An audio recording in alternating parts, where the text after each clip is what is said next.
Welcome to Amma Samayal. நம்ம இன்னைக்கு chicken Sholay kebab எப்படி பண்ணுறதுன்னு பார்க்கலாம்.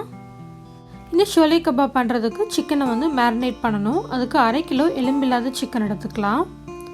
இந்த சிக்கனுக்கு தேவைக்கேற்ப உப்பு சேர்த்துக்கலாம். மஞ்சள் தூள் 1/4 டீஸ்பூன், மிளகுத்தூள் 1/2 டீஸ்பூன் சேர்த்துக்கலாம். கரம் மசாலா தூள் 1/2 டீஸ்பூன், கொத்தமல்லி தூள் 1 டீஸ்பூன், இஞ்சி பூண்டு விழுது 1 டீஸ்பூன் சேர்த்துக்கலாம்.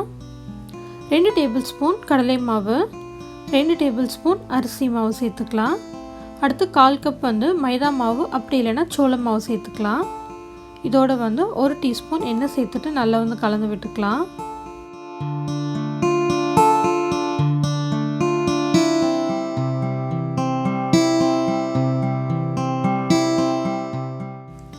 அடுத்து இதோட 2 டேபிள் ஸ்பூன் தண்ணி சேர்த்துட்டு நல்லா கலந்து விட்டுக்கோங்க.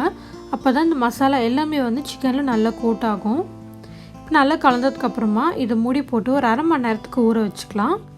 1/2 மணி நேரம் கழித்து இந்த சிக்கனை எண்ணெயில் சேர்த்து நல்லா வறுத்துக்கணும். இப்போ அடுத்து ஒரு பவுலில் 1/2 கப் தயிர் எடுத்துக்கலாம். தயிர் நல்லா கெட்டியாக இருக்கணும். அதே மாதிரி ரொம்ப புளிப்பு இல்லாத தயிராக எடுத்துக்கோங்க. இப்போ இதோட 1/4 டீஸ்பூன் உப்பு சேர்த்துக்கலாம். அடுத்து 1 டேபிள் ஸ்பூன் மிளகாய்த்தூள், 2 சிட்டிகை அளவுக்கு கரம் மசாலா தூள் சேர்த்துட்டு நல்லா கலந்து விட்டுக்கலாம்.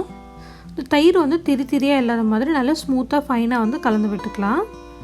இப்போ நல்லா தயிர் கலந்தாச்சு. இப்போ நம்ம 1/2 மணி நேரம் ஆகிடுச்சு. சிக்கனை எண்ணெயில் சேர்த்து நல்லா வறுத்து எடுத்துக்கலாம். எண்ணெயை மீடியம் ஹீட்டில் வச்சுக்கோங்க. அப்போ தான் நமக்கு சிக்கன் நல்லா உள்ள வரைக்கும் வேகும்.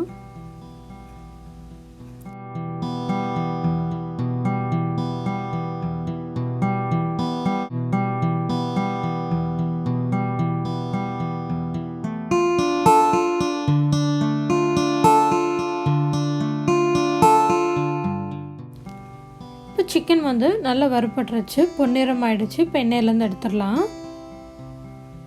இதே மாதிரி எல்லா சிக்கனையும் எண்ணெயில் பொரித்து எடுத்துக்கலாம். அடுத்து ஒரு பேனில் 1 டேபிள் ஸ்பூன் எண்ணெய் சேர்த்துக்கலாம். நீங்கள் சிக்கன் வறுத்த எண்ணெய் கூட வேணும்னா சேர்த்துக்கலாம். இதோட ஒரு கொத்து கருவேப்பிலை சேர்த்துக்கலாம். கருவேப்பிலை நல்லா வதங்கினதுக்கப்புறமா இதோட வெங்காயம் சேர்த்துக்கலாம்.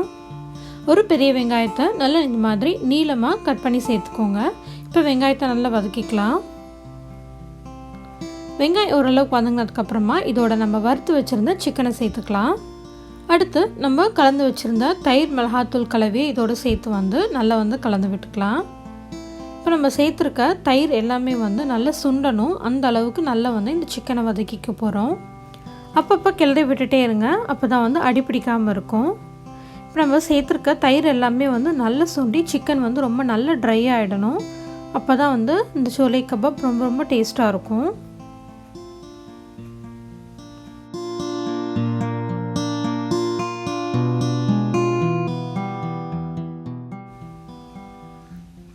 இப்போ நம்ம சேர்த்துருந்த தயிர் எல்லாமே நல்லா சுண்டிட்டு சிக்கன் நல்லா ட்ரை ஆகிடுச்சு.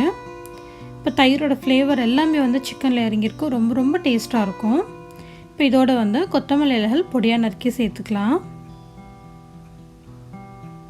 இப்போ நல்லா சிக்கன் நல்லா சுருள வதங்கிருச்சு. இதோட கடைசியாக கருவேப்பிலை இலைகள் சேர்த்துட்டு கலந்து விட்டுட்டோன்னா அருமையான சிக்கன் ஷோலே கபாப் ரெடி ஆகிடும். நீங்களும் இந்த சுவையான சிக்கன் ஷோலே கபாபை செஞ்சு பாருங்கள். இந்த வீடியோ பிடிச்சிருந்தா லைக் பண்ணுங்கள். Amma Samayal சப்ஸ்கிரைப் பண்ணிக்கோங்க. தேங்க்ஸ் ஃபார் வாட்சிங்.